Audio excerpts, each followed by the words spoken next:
Ketika seorang pemimpin mampu memahami sistem emosi organisasi, maka pemimpin akan mampu juga untuk menenangkan kepanikan organisasi, meminimalisir kebingungan, dan menebarkan semangat produktif kembali.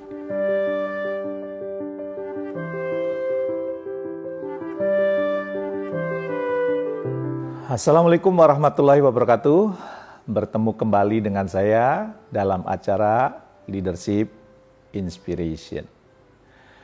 Di era pandemi COVID-19, ada satu tema leadership yang sering dibahas, yaitu pemimpin resilient. Anda pernah mendengar? Atau baru kali ini Anda mendengar? Iya, pemimpin resilient telah menjadi satu karakteristik yang menjadi syarat wajib syarat wajib tuh dari pemimpin zaman now. Zaman VUCA, volatile, uncertain, complex, ambigu. Berbagai literatur dan juga praktik terbaik dari perusahaan yang mampu bertahan pada situasi krisis semakin membuktikan bahwa resiliensi merupakan kriteria yang tidak terhindarkan untuk dimiliki oleh seorang pemimpin. Apa yang dimaksud dengan pemimpin resilient? Pemimpin resilient adalah individu yang memiliki kemauan untuk mendorong dirinya dan tertempa oleh pengalaman yang beragam yang membuatnya memiliki daya lenting yang baik, alias cepat bangkit dari keterpurukan. Ibarat bola, jika dijatuhkan, maka ia akan memantul. Semakin keras dijatuhkannya, semakin tinggi pula ia memantul. Itulah resilient. Pemimpin yang resilient akan memimpin dengan matang, memiliki kejelasan dan keyakinan di tengah-tengah ketidakpastian. Pemimpin resilient bukan berarti tidak punya rasa takut, melainkan mengetahui betul cara-cara untuk mengelola dirinya dan timnya, baik fisik maupun emosional, dalam menghadapi kondisi sulit dan menantang, beragam, serta sangat memaksa kita untuk terus berbenah. Lantas, apa bedanya pemimpin resilient dengan kepemimpinan resilient? Ketika seorang pemimpin sebagai individu sudah menguasai keterampilan yang dibutuhkan sebagai pemimpin resilient, maka ia akan lebih mudah mewujudkan kepemimpinan resilient. Kepemimpinan resilient pada akhirnya tidak hanya bicara satu aspek atau area individu saja, melainkan bagaimana kita sebagai pemimpin mampu membangun resilient di berbagai lingkup kehidupan kita, termasuk kantor, rumah, keluarga, dan lain sebagainya. Tanda-tanda apa saja yang mengindikasikan bahwa kita sudah memiliki kepemimpinan resilient? Nah, kira-kira apa? Sudah Anda bisa nebak? Ya. Pertama, ternyata tenang. Ya. Sungguh manusiawi jika seorang merasa cemas, resah, dan gelisah. Itu pertanda bahwa kita itu hidup normal. Namun emosi-emosi negatif tersebut tidak akan dibiarkan. Ia akan berada dalam taraf mampu mengelola rasa cemas, resah, dan gelisah, serta emosi-emosi negatif lainnya dengan penuh kesadaran. Terlebih lagi ketika menghadapi sesuatu yang berat atau di luar dugaan, ia akan segera mengelola emosi negatif tersebut menjadi netral dan kemudian menjadi lebih positif. Banyak cara yang ia lakukan untuk menenangkan diri atau bahasa anak sekarang untuk healing.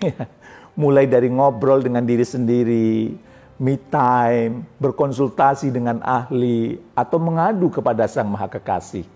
Karena proses yang ia jalani ini, maka ia akan terlihat kalem, pemimpin yang tenang, cool, gitu. Nah, itu yang pertama, tenang. Yang kedua, menunjukkan keyakinan dalam memimpin. Segala pilihan tentu ada resikonya, ada konsekuensinya. Namun ia sudah mempersiapkan diri dengan segala antisipasi, sehingga kesalahan atau kegagalan akan dipandang sebagai proses. Dia tidak merasa gagal. Itu adalah pembelajaran. Ini adalah pengalaman mahal yang perlu dijalani oleh setiap pemimpin. Ia menunjukkan keyakinan bahwa target yang ditetapkan bisa ia capai. Semua timnya bekerja dengan baik, bisa membangun sinergi dengan timnya. Keyakinan ini membuat ia terus melangkah. Yang ketiga, ia adalah orang yang menjaga keterhubungan dengan orang lain. Dengan kata lain, sistem emosi yang perlu dipahami bukan hanya sistem emosi saya sendiri, melainkan juga sistem emosi organisasi, sistem emosi orang-orang yang ada di sekitarnya. Dan menurut Bob Dugan dalam bukunya Resilient Leadership, ketika seorang pemimpin mampu memahami sistem emosi organisasi, maka pemimpin akan mampu juga untuk menenangkan kepanikan organisasi, meminimalisir kebingungan, dan menebarkan semangat produktif kembali. Jadi, sekali lagi, bukan hanya sampai level individu, tetapi menyebar sampai organisasi. Apa yang sulit dari menerapkan kepemimpinan resilient ini? Sumber dari berbagai literatur menyebutkan beberapa, di antaranya budaya kerja yang kompetitif dan terlalu menekankan hanya pada action, kerja, tanpa refleksi, tanpa perenungan, tanpa jeda untuk evaluasi diri. Kemudian adanya kebiasaan untuk sulit menolak sesuatu, rasa tidak enak, ewoh pakewoh, sungkan, yang membuat kita terus tenggelam dalam kesibukan tiada henti sehingga kita tidak pernah sempat untuk belajar dan mengembangkan kapasitas diri. Atau juga kita merasa harus selalu kuat, tidak boleh terlihat lemah. Lemah itu hal yang memelaukan, apalagi buat laki-laki. Dan beberapa alasan lainnya yang semakin menjauhkan kita dari kepemimpinan resilient. Lalu, apa yang bisa dilakukan untuk meningkatkan kepemimpinan resilient? Anda ingin mensupport channel ini? Mudah caranya ya. Subscribe, like, tekan tombol lonceng sebelum saya menjawab tentang pertanyaan tadi. Oke, kita kembali ke tema. Ya, pertama, tingkatkan awareness. Ya, baik kesadaran diri sendiri maupun orang-orang di sekitar anggota tim kita. Perhatikan respon kita dalam situasi stres. Respon anggota tim kita juga, apa yang paling membuat tertekan, gejala apa yang muncul, semakin peka kita mengenali reaksi diri dan anggota tim kita, semakin cepat kita mencari cara untuk mengelolanya.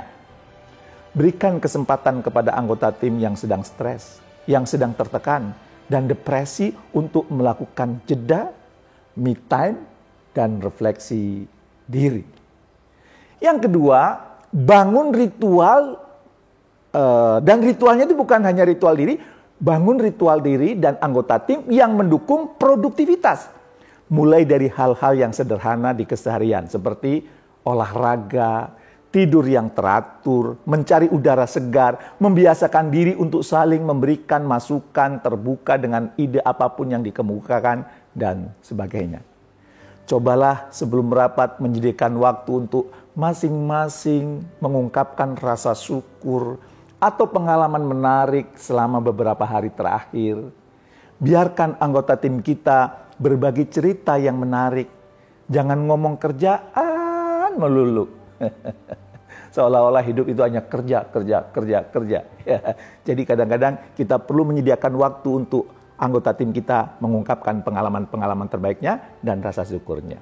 Yang ketiga, terus temukan pandangan dan perspektif baru. Latih diri kita dan anggota tim untuk menemui rasa sakit, rasa tidak nyaman, rasa tidak biasa dalam menghadapi sesuatu. Seiring kita fokus pada pengalaman dan pembelajaran terlepas dari rasa-rasa tidak enak yang pasti muncul, kita akan merasa percaya diri untuk menghadapi tantangan yang beragam. Kita perlu paham bahwa pelaut yang ulung tidak akan lahir di laut yang tenang. Orang-orang yang hebat tidak akan pernah lahir dari orang yang tidak mendapat cobaan dan ujian. Jadi, kita perlu menanamkan kepada diri dan anggota tim bahwa terkadang kita perlu melalui hal-hal yang tidak mengenakkan untuk bisa menjadi orang yang hebat. Tidak semua hal yang menyenangkan, tidak semua hal itu menyenangkan dan menenteramkan kita. Ada saat-saat kita perlu merasakan rasa sakit dan ketidaknyamanan.